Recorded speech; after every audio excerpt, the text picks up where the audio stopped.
Černáka mali obrovský rešpekt, ako v Bratislave, tak aj v Košiciach, a si myslím aj v Dunajskej Strede, a on sa aj tak správal. Neviem, či vidíte nejakého bossa. Sadol do auta, vraví, dobre, poď ideme do Brezna, ideme domov. Chytil, vyťahol, ja neviem, 100 000 korún z vrecka, dal mi, ja som sa pýtal, Miky, to je za čo? Zarobil som, nestaraj sa, odlož si. Odkiaľ ste na to zobrali, lebo to sú peniaze? Tak ja podnikám, mám bezpečnostnú službu, som jeden z majiteľov bezpečnostnej služby Security 3. Mám aj stavebnú firmu, takže niečo som musel uvoľniť aj na tieto moje zabavky. Podľa svedkov Černák hrdo vyhlasoval, že ním vynesený smrteľný rozsudok je účinnejší než rakovina. Vyjadril sa tak naozaj? Áno, vyjadroval sa tak. A on mal jedno také heslo, ktoré nám párkrát povedal, že nech radšej plačú cudzie matere ako moja.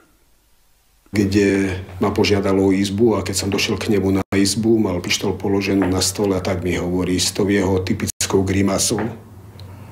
A mi hovorí, vieš čo, Milan, nie týždňa, čo takoho nezabijem. Nie týždňa, čo takoho nezabijeme.